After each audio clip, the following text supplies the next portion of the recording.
Ang title ng isa-share ko sa inyo ay Ang Diyos ay puno ng kabutihan.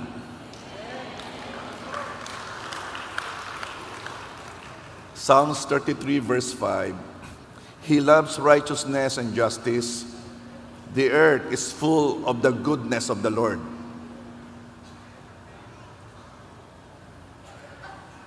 Mahalaga na revealed sa atin hindi lang ang kabutihan ng Diyos, kundi yung fullness of His goodness. Kasi ito ang magpapasya ng kilos natin tungkol sa Kanya. Awit 33 verse 5, ito yung sa Tagalog version. Ang katuwiran at katarungan ay Kanyang iniibig, napupuno ng tapat na pag-ibig ng Panginoon ng daigdig. Puno. Full.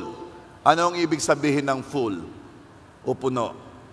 Ibig sabihin, wala ng lugar para lagyan pa dahil puno na. Hindi na pwedeng mas maging mabuti pa ang Diyos kasi full na. Ang kabutihan niya hindi na pwedeng maging better kasi puno na. At hindi rin mababawasan ang kabutihan niya, ano man ang iyong gawin. Kahit ibigay niya ang kabutihan, hindi mababawasan kasi ito'y laging puno. Kaya imposibleng dumating ang Diyos sa punto sa sasabihin sa atin, pasensya na ha, hanggang dito na lang ang kabutihan ko sa iyo, nakakota ka na. Imposibleng dumating sa ganon, dahil ang pag-ibig ng Diyos, ang kabutihan ng Diyos, ay laging puno. Kindly say, laging puno. Now let's talk about that. Una, ang Diyos ay laging mabuti. May mga tao na mabuti, pero hindi mapanatili ang kabutihan. Kasi minsan moody. Depende sa mood Kanina, kabuti-buti sa iyo, ay nag-away yung mag-asawa. Ay di napasama ka na sa mood change.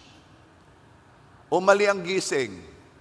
Yung bang may itutulog pa'y ginising na, parang kang alangan, naapektuhan ng mood. O kaya naman may nagawa ka sa kanyang hindi nila gusto, so nabago. O kaya naman ay meron silang selfish motivations. Ang Diyos, hindi lang ang kabutihan niya ay puno, ito'y nananatiling puno. Dahil ang goodness ni God ay full, ito'y consistent, lagi, anumang nangyayari. May isang pangyayari na nagpakita ng kabutihan ng Diyos noong nagkasala sina Adan at Eva. Basahin ko sa inyo Genesis 3 verse 8. Narinig nila ang tinig ng Panginoon Diyos na lumalakad sa halamanan sa malamig na bahagi ng maghapon. Narinig nila. It seems normal na mangyari yan, na dumarating ang Panginoon doon sa paradise. Pero nagkasala si Adan at si Eva at this moment Kaya iba naging reaksyon nila. Sa halip na matuwa sila at dumating ang Diyos ay nagtago ang lalaki at ang kanyang asawa sa Panginoon Diyos sa mga punong kahoy sa halamanan. First time na nagtago ang dalawa. Nagkasala ang unang tao at anong ginawa ng Diyos? Pinarusahan po. No! Genesis 3 verse 9. Tinawag ng Panginoon Diyos ang lalaki at sa kanya ay sinabi, saan ka naroon? Saan ka naroon?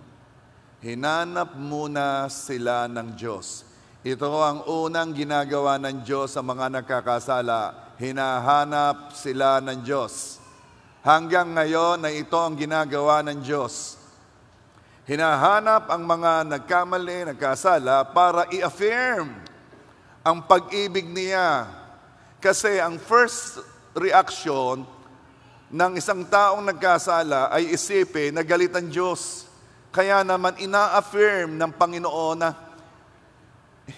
anak, binayadan na ni Jesus ang kasalanan mo.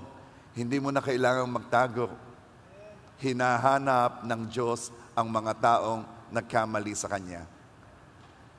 God loves people who commit mistakes.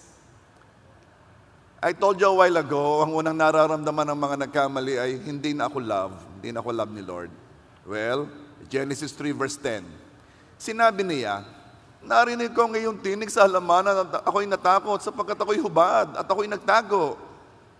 First time nila nang nakita na sila'y hubad. Ganong matagal na silang hubad. Bakit? Kasi itong tao, noong siya ay hindi pa nagkakasala, he is more of a spiritual being. Nung siya ay nagkasala, naputol ang relasyon sa Diyos, sa spiritual, naging physical siya, all physical. It's all about material.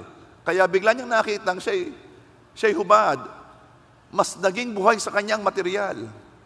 Ito po ang nangyari sa atin hanggang ngayon, mas buhay sa atin ang material, mas buhay sa atin ang mundo.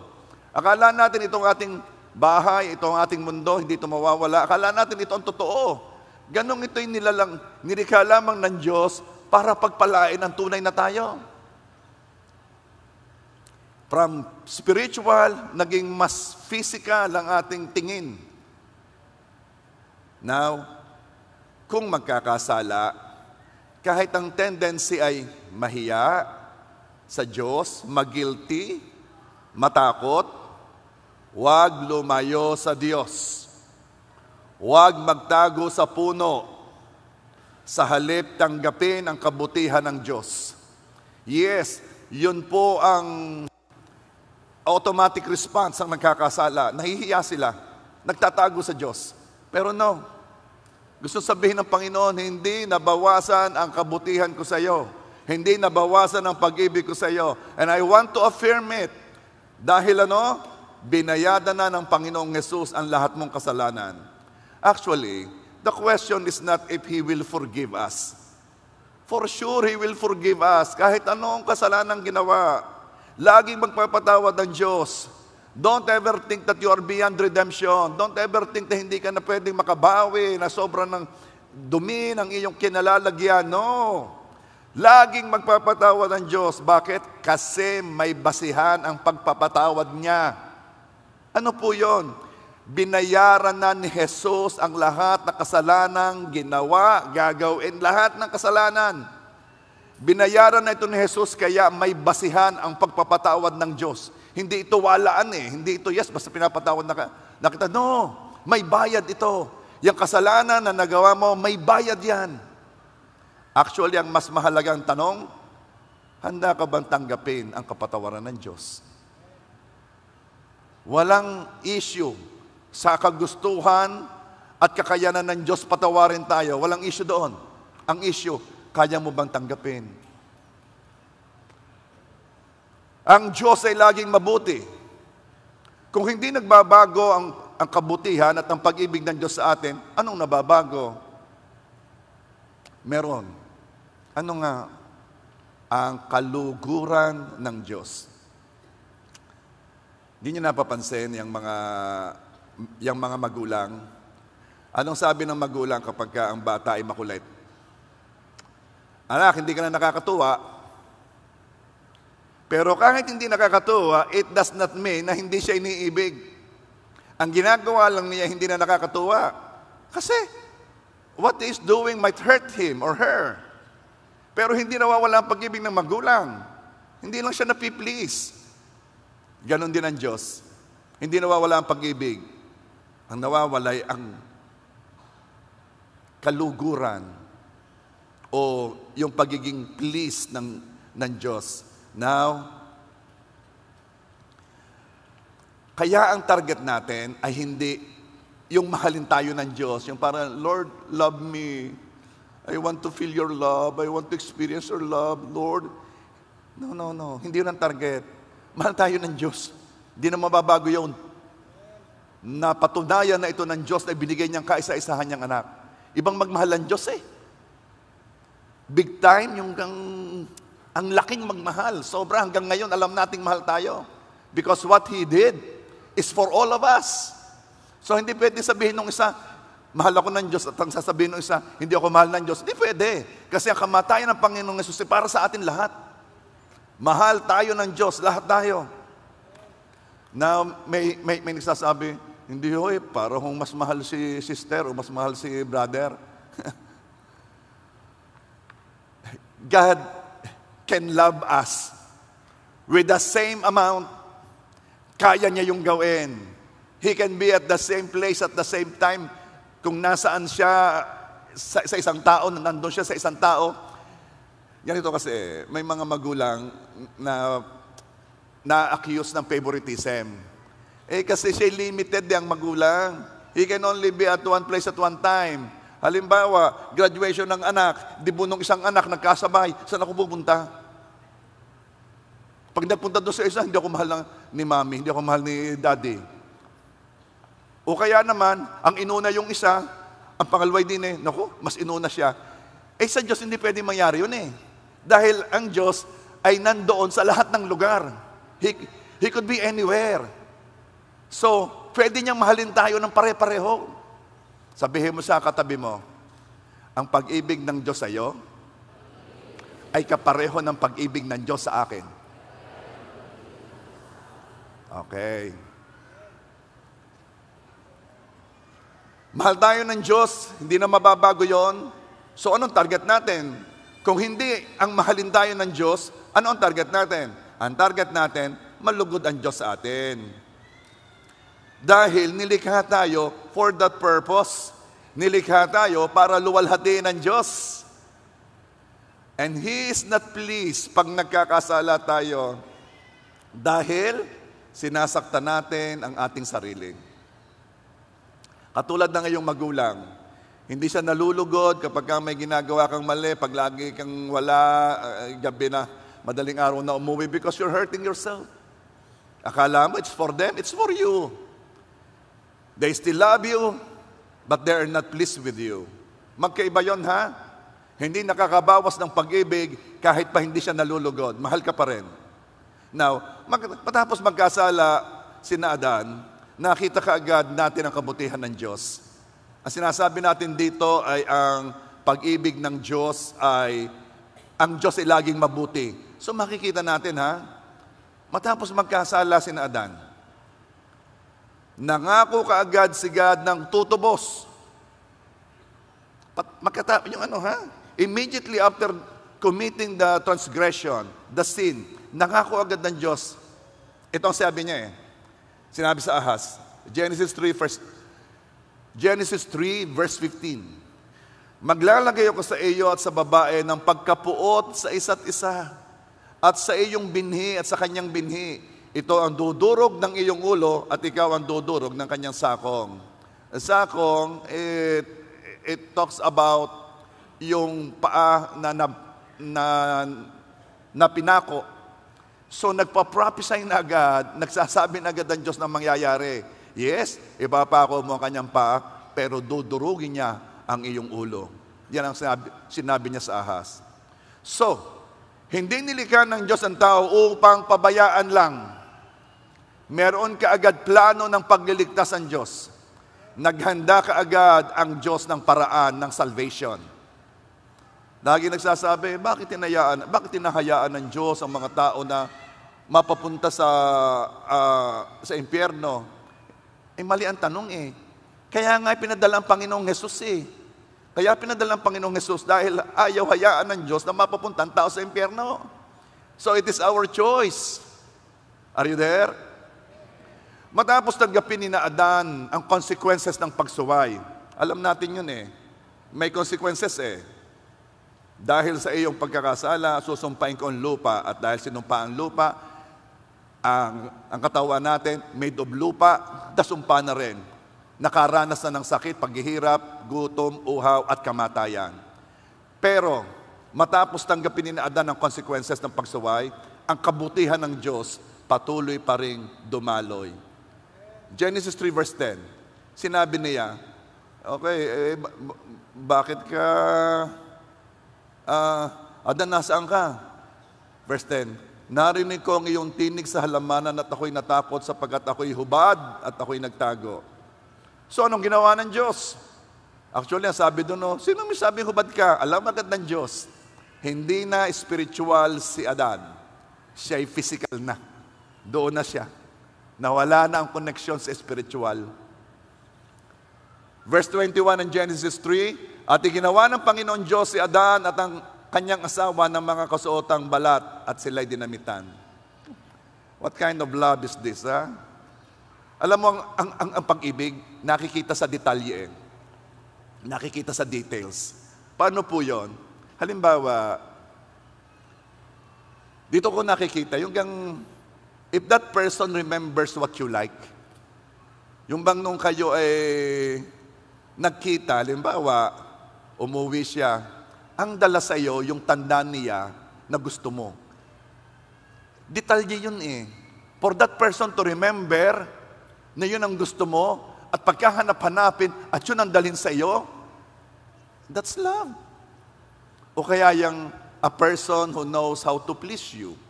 No, ito talaga ito ang favorite niya, dito ko siya isasama. O kain ikaw, ito ang iyong favorite. O kaya imbitahin mo sa bahay, pinagluto kita ng paborito mo. Paano mo nalaman yun ang paborito ko? Alam ko yun eh. Those things are details. At sa details nakikita ang pag-ibig. Alam mo ba, nung sinabi ni Adan at ni Eva, kami po'y hubad, kami po'y nahihiya, kaya po ako'y nagtago. Actually, sila'y kumuha ng dahon eh.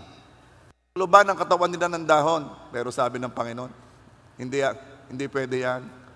Kaya iginawa ng balat sina Adan at si Eva to cover their bodies. Kasi wala nang panlaban sa elements. Physical na sila. That, my friend, is love. Ang kabutihan ng Diyos na patuloy na dumadaloy kahit may consequences na, binibiyayaan pa rin kahit napahiwalay na sa Kanya. Hindi ka iniligtas ni God para pabayaan lang sa dulo. Alisin mo sa isip na si God ay mapagparusang Diyos. Kung ikaw ay anak ng Diyos, hindi ka kailanman parurusahan. Dahil ang parusa sa ating kasalanan ay ipinataw na kay Kristo. Double jeopardy yan.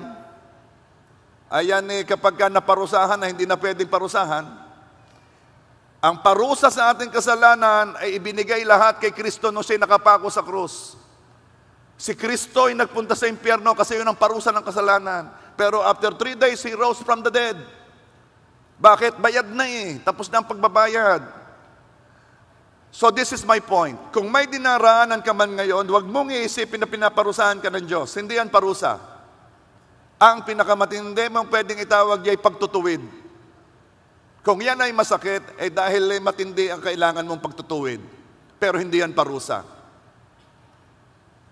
Nais lang ni God na magkaroon tayo ng godly fear. Jeremiah 32:14.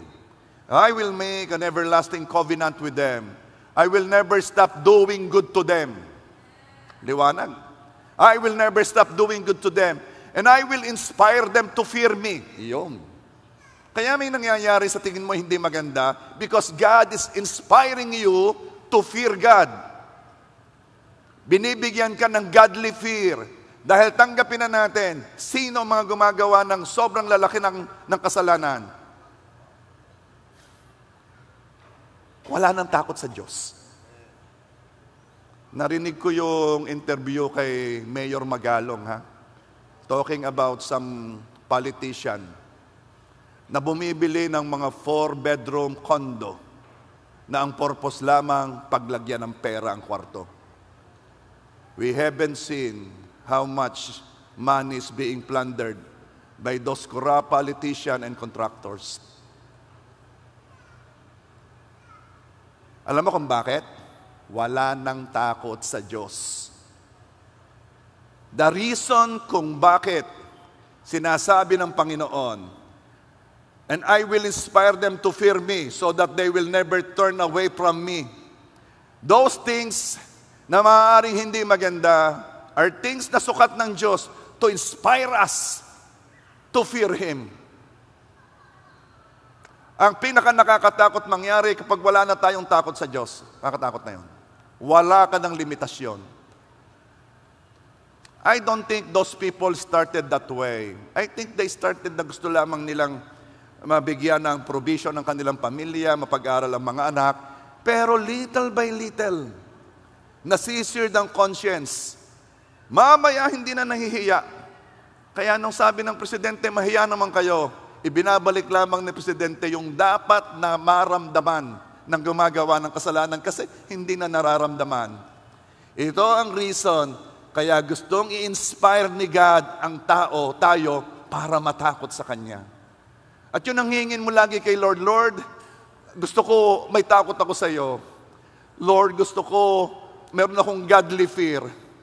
Ayaw kong tumulad sa ginagawa ng iba na wala nang takot sa iyo. Ayaw kong dumating sa puntos na yon. Bakit? They did not started that way. They did not start that way. Nung una, konti-konti lang yan. Pero ganyan po ang ginagawa ng kasalanan. Nakakasanay. Mamaya, ito na may pangkaraniwan na may ginagawa ng lahat. Seared na ang conscience. Oh, I pray, biyayaan tayo ng Diyos na laging ang konsensya natin tender. Na talagang pag mali ay mali. Para wag nang lumaki. Wag magkaroon ng keloid ang konsensya na hindi na nakakaramdam. Yes, iba pa ang iniibig sa nalulugod. When Jesus was baptized, Matthew 3:17, and a voice from heaven said, "This is my Son, whom I love, with him I am well pleased." Sabi ni Father God, ito ang anak ko, si Jesus, iniibig ko si Jesus, at nalulugod ako sa Kanya. Magkahiwalay pang iniibig at nalulugod. So church, ito ang target natin, malugod ang Diyos sa atin. Walang problema sa pag-ibig ng Diyos, nananatili yon. At kung ang Diyos ay may ginagawa sa buhay natin, para lamang ugain tayo at maalala natin na tayo'y mahal ng Diyos. Praise God. Magpauga tayo. Are you there? So, number 2.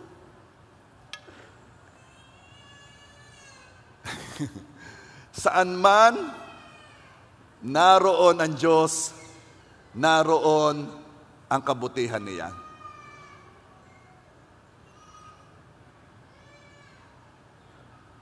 Kaya, anumang dinaraanan mo ngayon, masasabi mo na everything will work together for good.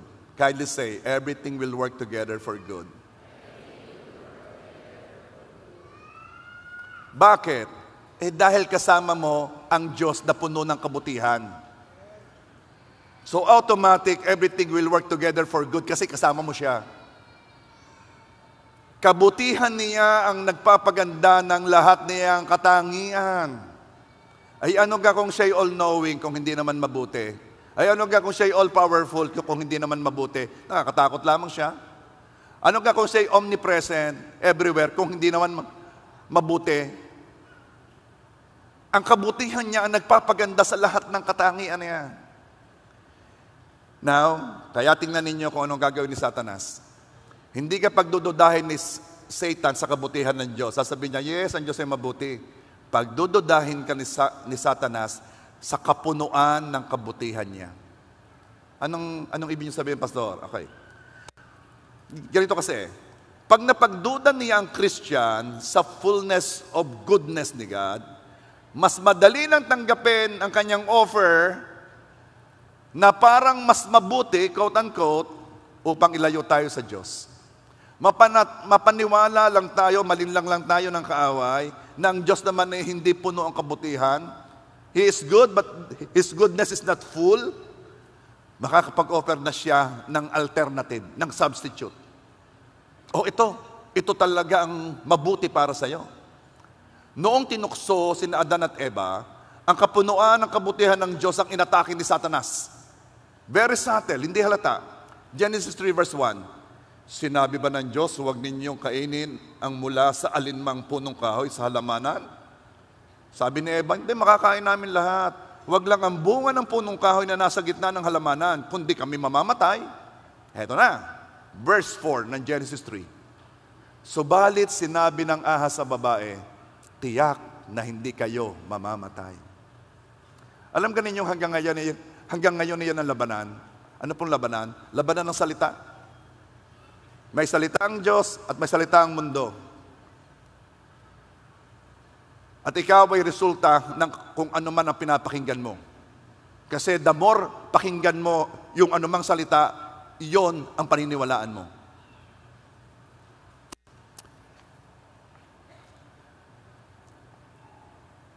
Genesis 3 verse 5, sapagkat nalalaman ng Diyos na kapag kayo'y kumain noon, ay mabubuksan ang inyong mga mata at kayo'y magiging kagaya ng Diyos na nakakakilala ng mabuti at masama. Anong ibig sabihin nun? May tinatago ang Diyos sa inyo. Hindi siya talaga lubos na mabuti sa iyo. Ang kabutihan ng Diyos sa iyo hindi puno, pwede pang dagdagan. At ito ang tunay na mabuti para sa iyo. Na kapag kayo'y kumain noon ay mabubuksan ang inyong mga mata at kayo'y magiging kagaya ng Diyos. Hanggang ngayon, pareho pa rin ang style ni Satan. Tutoksuhin tayong huwag paniwalaan ang salita. Pagkatapos ng mga salita ni Satan, ang tingin na ni Eva sa Diyos ay Diyos na mabuti pero hindi puno ng kabutihan. Dahil may pinagkakait sa kanila. Ang bunga na papatay ay pinalabas ni Satan na mas makakabuti sa kanila. Now, let's talk about this. Bakit bumagsak si Adan at si Eva? Because they don't know the danger of the fruit. They don't know the danger of the lifestyle.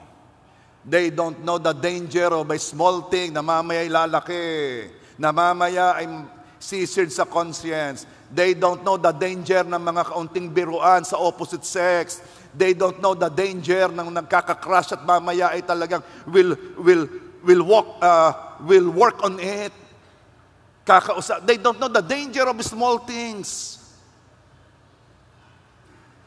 Kaya bumagsak si Adan at si Eva, they don't know the danger of the fruit. They don't know the danger of a bad company.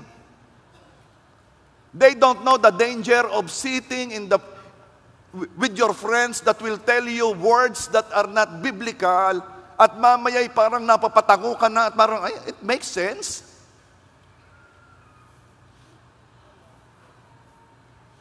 They don't know the danger of watching, looking at something na hindi katanggap-tanggap sa Diyos. They don't know the danger of the fruit. Nasaan si Eva? Noong sila'y nagkasala, nasaan sila? Nasa may puno. Alam mo, tapos ang problema nito kung wala sila sa puno. Tapos ang problema ng mga ito kung iniwan niya ang kanyang barkada. Tapos ang problema nito kung ito'y inalis lahat yung mga bagay na pwedeng tumukso sa kanya. Sometimes, we love people more than God. Takot na takot tayong masaktan yung mga tao, gayong sinasaktan natin si Lord. Gayong yung mga taong yun ang fruit na sinasabi ni Lord na dangerous yan. At alam mo, hindi lang sila napadaan, si Adan at si Eva, hindi lang sila napadaan sa puno, sila'y tumitigil ng matagal. I don't know if you are online, tingnan mo kung kailan ka bumabagsak kapag matagal kang tumitigil, pagkasama yung kung sino man. If you are with those persons, kailan ka bumabagsak? When you are in that place, pag matagal kang tumitigil sa isang mang lugar, mapapansin mo, ang limit mo nagkakasala pag nandoon ka. Bakit? Ikay nasa puno. At ang style ng kaawa ay gawin lahat para panatiliin ka sa puno. Bakit? Hindi ko naman kinakain ng bunga. Ako naman hindi nainom. Ako'y nabili lang ng pulutan. Ikay nasa puno.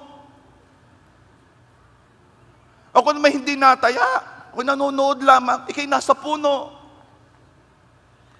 Binibiro ko lang naman. Wala naman akong intensyon. Nasa puno ka.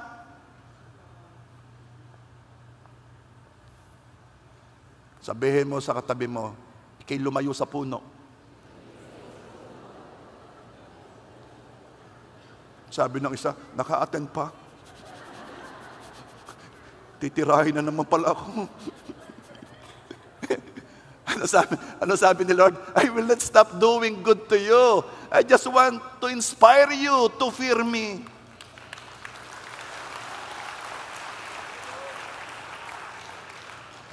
Ano pong tinuro ni Pastor? Ang puno baw. Style ng kaaway, pananatiliin ka ng matagal sa puno. Hindi ka kain ng bunga. Tumigil ka lang sa puno. Sa lugar na may pinagbabawal. No wonder walang wall clock sa casino. Walang wall clock sa casino. Bakit? Para magtagal ka. May alam ang kaaway noon pa man. The longer they look sa fruit, the more it will look desirable to them. Siyempre, hindi mo makikita ang bunga kung wala ka sa puno. Kasi gusto ng kaaway, tingnan mo ng matagal ang bunga. Alam ng kaaway, pag nagtagal kang nakinig, most likely bibigay ka. The seducing spirit. You are in the wrong crowd. Always seducing you to commit a sin.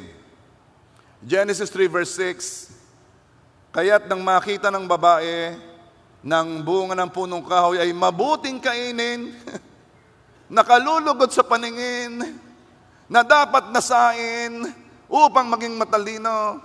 Siya'y pumitas ng bunga nito at kinain nito, at binigyan din niya ang kanyang asawa na kasama niya, at siya'y kumain. Tingnan nangyari ha? Nasa puno lang. Dahil nasa puno, nagawa na ni Satanas ang gusto niya. At habang tumitingin si Eva sa bunga, mabuting kainin. Ang bunga na sinabi ng Diyos, pag kinain mo'y mamamatay ka. Word versus word. May salita ang Diyos, may salita si Satanas, may salita ang mundo. At sabi ng mundo, mabuting pitasin, mabuting kainin. Sabi ng mundo, nakalulugod sa paningin. Dapat meron ka nito, nakalulugod ito. Alin, yung may branded ka, nakalulugod yan. Na dapat nasain. Alam mo, hindi ko naman yan dati gusto. Hindi, dapat gustuhin mo ito. Ito ang gusto ng lahat, na dapat nasain upang maging matalino. Siya'y pumitas ng bunga nito at kinain nito. At binigyan din niya ang kanyang asawa na kasama niya at siya'y kumain. Okay. Letter B, bakit bumagsak si Adan sa Eva? Naniniwala sila na ang Diyos ay may pinagkakait. Sasabihin ako sa inyo ha, ano ka namang ipagkakait ng Diyos sa inyo? Ibinigay na nga kaisa-isahan niyang anak. Ibinigay na si Jesus. Tell me, ano pang ipagkakait ng Diyos sa iyo? Kung meron kang bagay na wala ka, hindi yun ipinagkakait ng Diyos. Meron lang siyang reason. At laging iyon ay dahil siya'y mabuti at alam niya ang nakakabuti para sa iyo.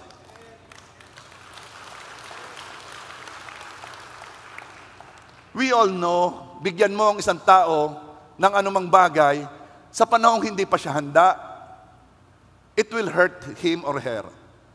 Anything. Kaya kapag may mga nanliligaw, sasabihin ng ay mga bata pa kayo ha, saka na yung mga ligawang iyan. Kasi any good thing given at a wrong time is not a blessing. Alam yun ni Lord.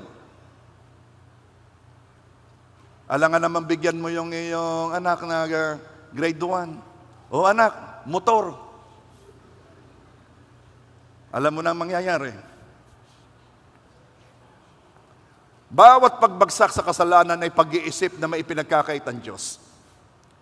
At kailangang suwayin ang utos upang makuha yon. Kaya anong ating gagawin? Ito muna. Ito ang ginagawa ng kaaway. Pinag-aalab ng kaaway ang desire natin sa anumang ino-offer niya. Ang ino-offer niya na mas mabuti.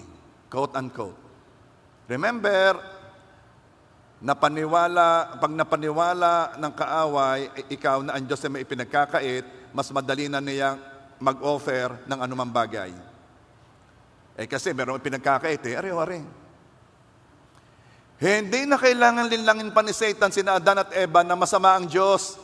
Hindi naman maniniwala si Adan at si Eva. Hindi, mabuti ang Diyos. Ang sasabihin nila, oo. Ang sasabihin ni Satan, oo, mabuti ang Diyos, pero hindi puno ng kabutihan sa iyo. At pag napaniwala si Adan at si Eva, madali na niyang ipasok ang ako ang pupuno sa kulang sa iyo. Ito po ang pantokso ng kaaway. Paniniwalain kang may kulang sa iyo. At pag napaniwala ng kaaway ikaw na may kulang sa iyo, kukunin mo yun. I-desire mo yun. Kasi ang tingin mo, may kulang sa akin. May sasabihin ako sa iyo, ha? Walang kulang sa iyo. Kung meron kang Diyos sa puso, kompleto ka. Hindi ho, wala ho akong SUV, kulang ako. Walang kulang sa iyo. Those things will make others comfortable. But it will not bring them to heaven. It will not make them happy, joyful. Comfortable, yes. Sabi ng isa, ito may nasabi ko na, iba pa rin no ang umiyak sa SUV kaysa sa tricycle. Alayo nga, pero pareho pa rin naiyak. Mas maganda hindi naiyak. At kung naiyak man kasi nararamdaman mo ang pag-ibig ng Diyos. Yun ang mas maganda. Don't ever think na may kulang sa iyo. Mga single dito, don't be pressured, ha? Huwag kang mape-pressure sa mga kakapitbahay mo, tiya mo, kaibigan mo. Ay, kailan ka? Ay, kainama na. Sabihin mo, bakit? May kulang ka sa akin? Sige na, ha? May kulang?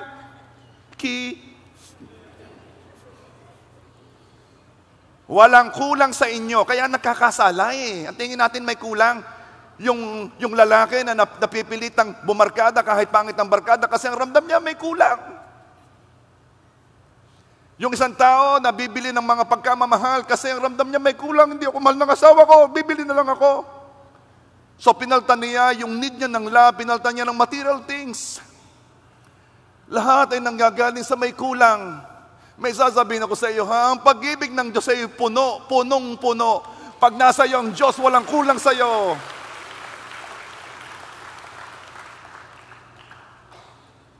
Alam mo, kino-compare mo kasi ang sarili mo sa iba. Ano hong masama? You will always find people more than you, above you, over you.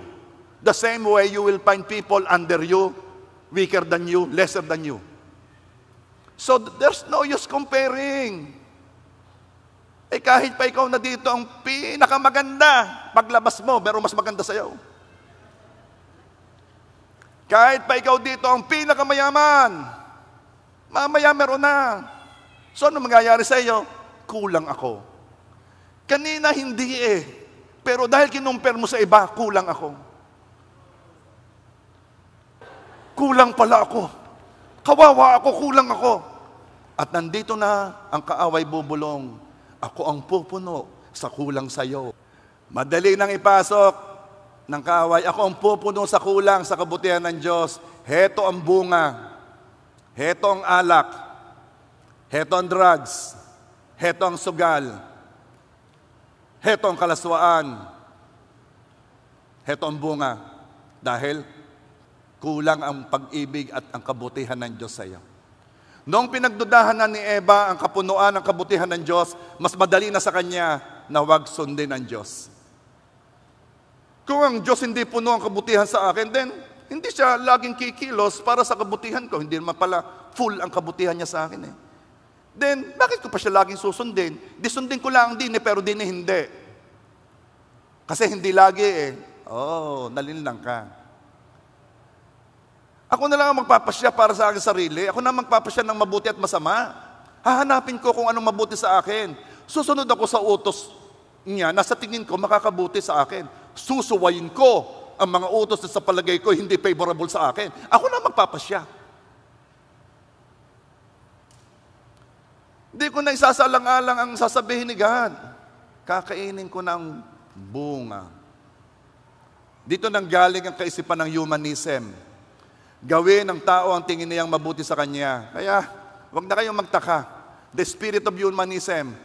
Ang mga tao na nagpapasya ng mabuti para sa kanila, kaya huwag na kayo magtaka ng iba't ibang lifestyle na lalabas. Tatawagin niya itong karapatan niya bilang tao. At sasabihin niya, basta walang sinasaktan, basta marami ay payag, dahil aalisin ng humanism ang Diyos sa picture. Letter C. Ano ba sinasabi ko dito? Bakit bumagsak si Adan? Letter C. Pinag-apoy ang desire sa ibang bagay. Laging may desire na pinag-aapoy ang kaaway. Ano itong desire na ito? Position, possession, passion. Desire na magkaposisyon. Desire na magka-possession o pag-aari. Desire for passion. Alam na alam niya ng nag-aaral ng criminology.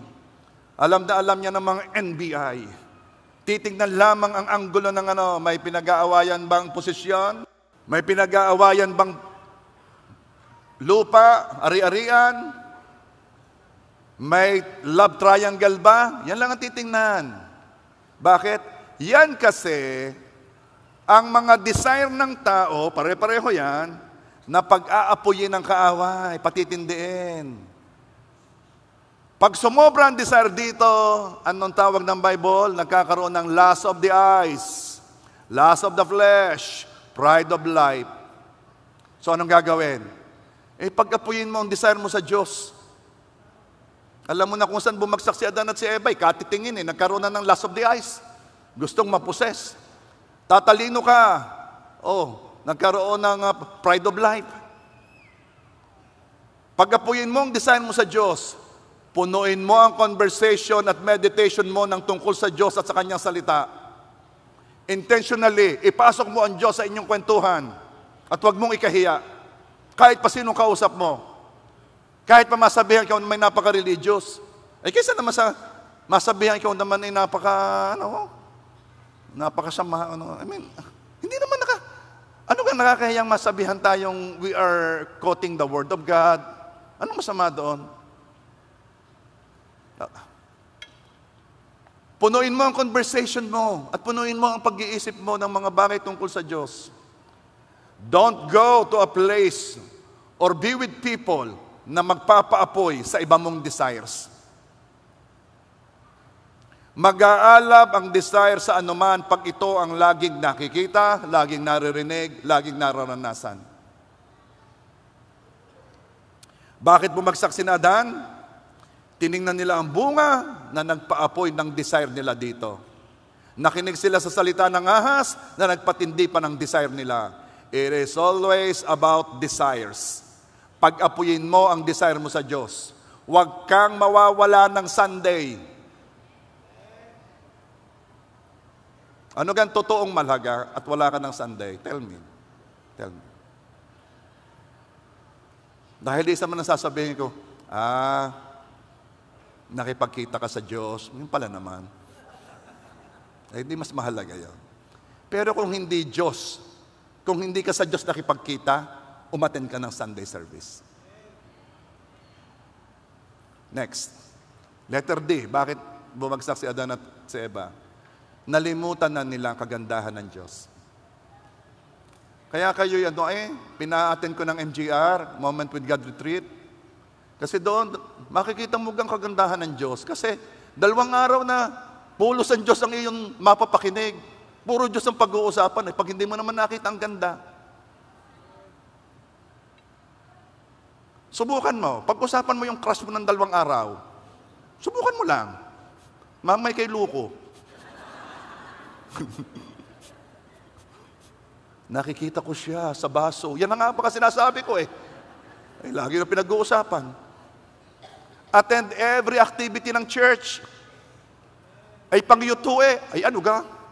Yan ang mga youth is nasa puso.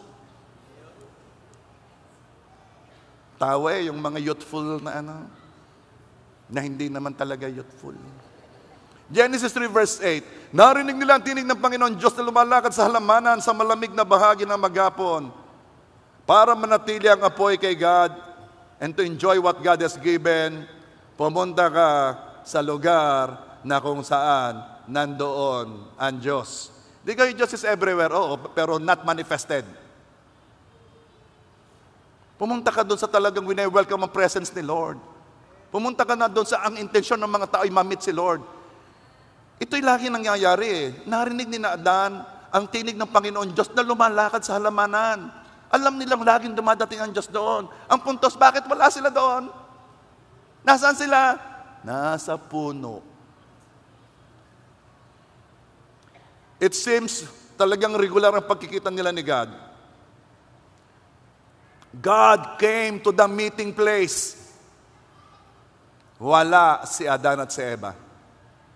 If you want na mag-apoy ang desire mo sa Diyos, huwag mong imi-miss ang meeting place. Dumating si God, wala si Adan at si Eva. Dumating ang Diyos, nasaan ka? God came to the meeting place. Genesis 3 verse 8. Nagtago ang lalaki at ang kanyang asawa sa Panginoon Diyos sa mga punong kahoy sa halamanan. Ay, sa halip na magkita, nagtago na. Bakit? Ay, nagtagal sa puno. Sa halip that they will be enjoying the presence of each other. Nandun ang presence ni God, nandun ang presence niya.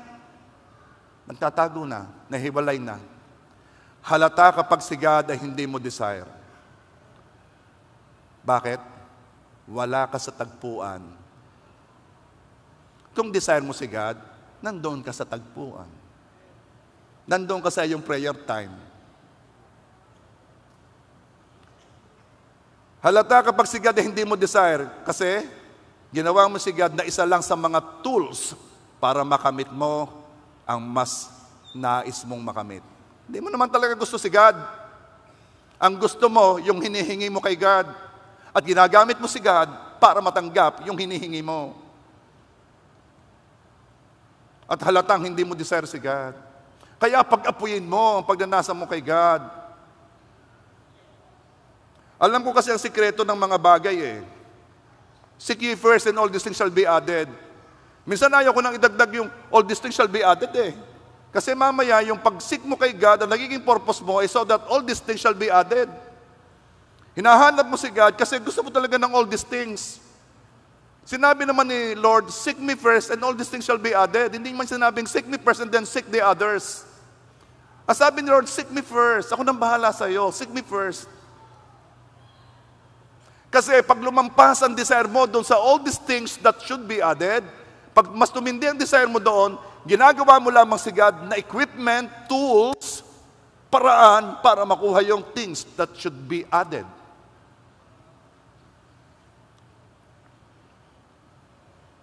Hindi mo desire si God. Kasi may alam ka na mas mabuti kaysa kay God. Eto na, last na. Okay pa kayo? Anong ramdam ninyo? Pinapagalitan, pinapalo, ano? Sabihin ninyo, minamahal po.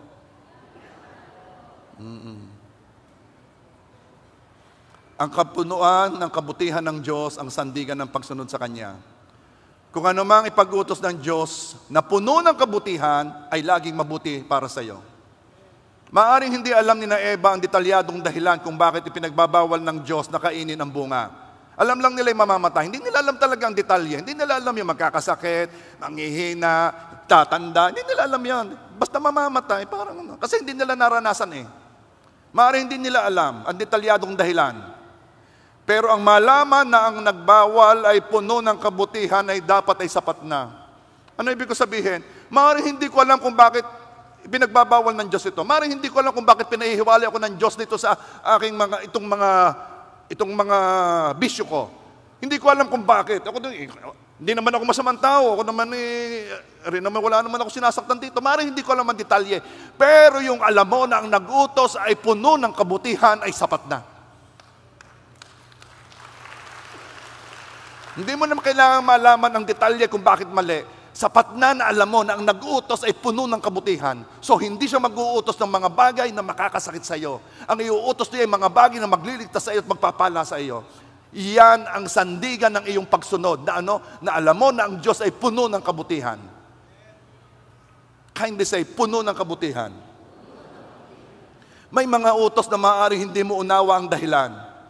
Pero ang maunawaan mong puno ng kabutihan na nag-utos ay sapat na. O bigyan ka na ng sample, magpatawad. Napakahirap nito. Unless maunawaan mo na ang nag-utos sa iyong magpatawad ay Diyos na puno ng kabutihan. Meaning, hindi siya mag-uutos ng bagay na not favorable sa iyo. Kasi puno siya ng kabutihan. Let forgiveness be an act of will, not of the emotion. Kaya nahihirapan ka magpatawad, naasa ka sa emosyon mo hindi pa hindi pa ko okay. Kung hindi okay. Kung hindi mo pa kayang turuan ang damdamin mo ngayon, kaya mo namang magpasya. Sapat nang hindi ka nagnanais na may masamang mangyari sa Kanya. Sapat nang magnais ka ng kabutihan sa nanakit sa iyo at nagpatawad ka. Are you there? Another utos. I told you, ang kapunuan ng kabutihan ng Diyos ang sandigan ng pagsunod mo. Hindi dahil sa, ito kayo mabuti sa akin, ito kayo tama, ito kayo, no. Dahil na nag-utos ay puno ng kabutihan, then accept ng iniutos niya ay kabutihan para sa iyo. Katulad ng mag-tithes. Mahirap ito, hindi dahil sa malaki o maliit ang ibinibigay, kundi dahil hindi mo kilala na ang nag-utos sa iyo ay puno ng kabutihan. Dahil kung alam mo na ang nag-utos sa iyo ay puno ng kabutihan, hindi ka magkakaroon ng doubt dito. Kung alam mo na ang nag-utos sa iyo ay puno ng kabutihan para sa iyo, hindi mo kailangan malaman pa kung anong pangako ng nagtatites.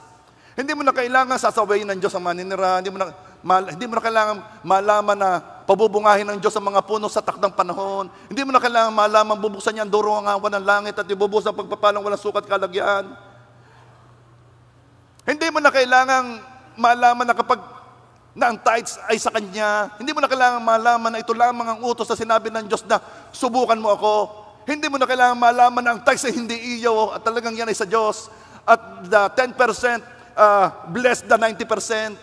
Hindi mo na kailangan malaman. Ang kailangan mo lang malaman, ang nag-utos sa iyo ay Diyos na puno ng kabutihan.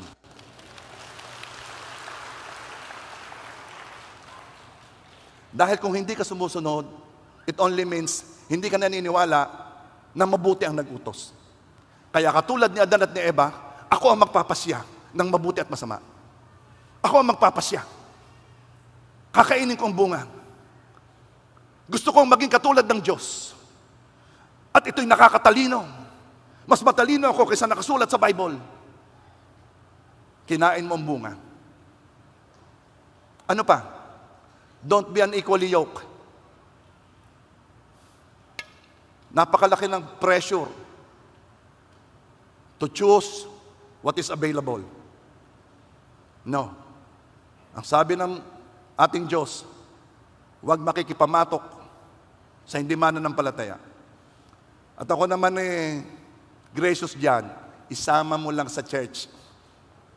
Kung yan ay binata pa o dalagay ayaw nang magsasama sa church, don't expect na pag kayo na isasama yan. Nangliligaw pa nga lamang, ayaw na di lalo na pag-asawa na. Tingnan mo ng masama ang katabi mo. Kung single, tingnan mo ng masama.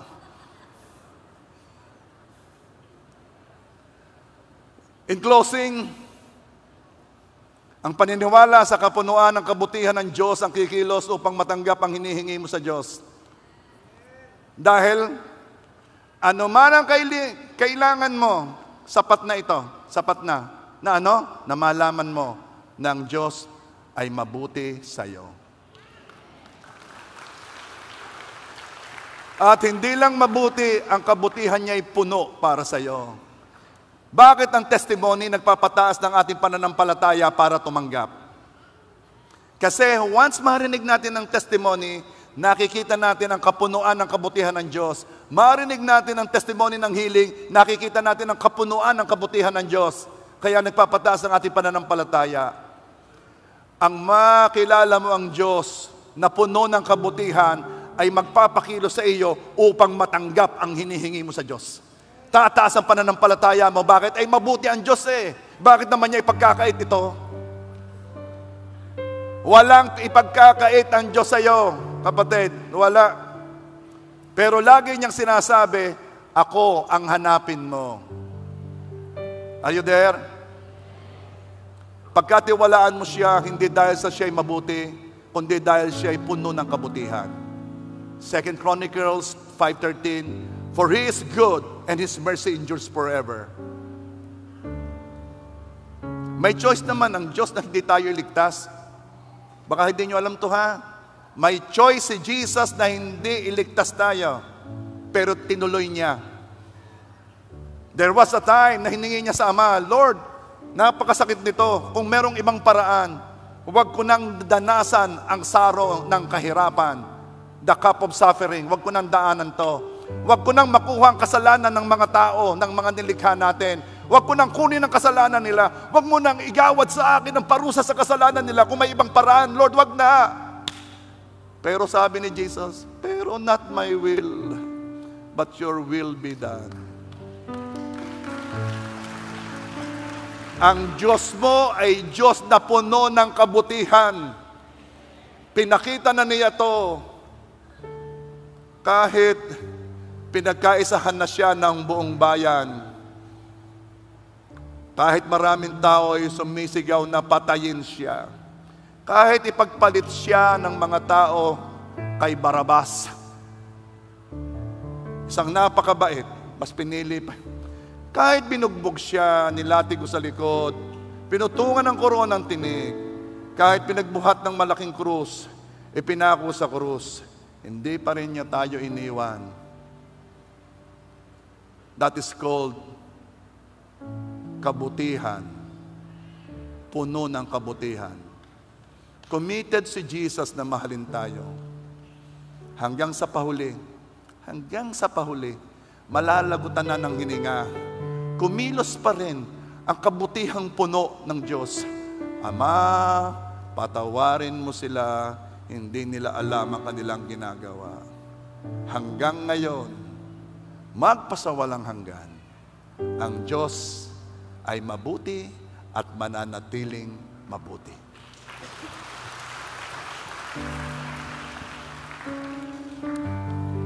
Let's worship the God who deserves the worship.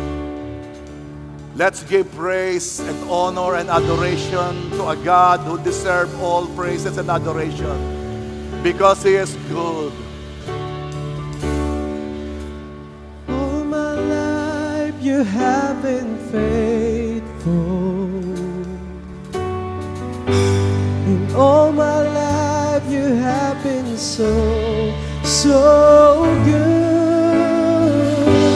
With every breath that I am able, oh, I will sing of the goodness of God. Your goodness is running after, it's running after me. Your goodness is running after, it's running after me. With my life laid down, I surrender now. I give you everything. Your goodness is running after, it's running after me. Your goodness is running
ikaw ay nagkasala, alam mo nagkasala ka, tayo lang.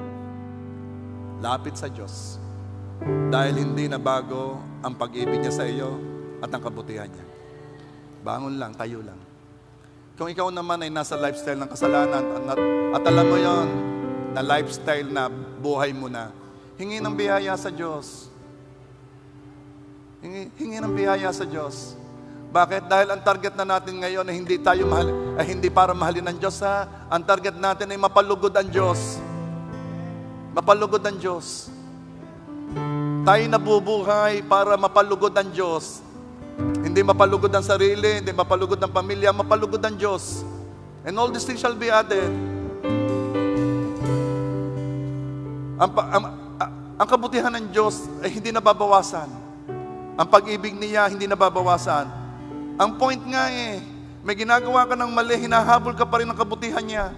I-affirm ni Lord na ikaw ay mahal niya. I-affirm ni Lord na siya'y mabuti sa iyo at hindi nagbago. So every time natataniman ka ng duda ng kaaway at gusto mong lumayo sa Diyos, gusto mong subukan yung offer na mas mabuti, isa lang ang isipin mo. Napakalaki ng binayad ng Diyos para iligtas ka. Napakalaki. Napakalaki.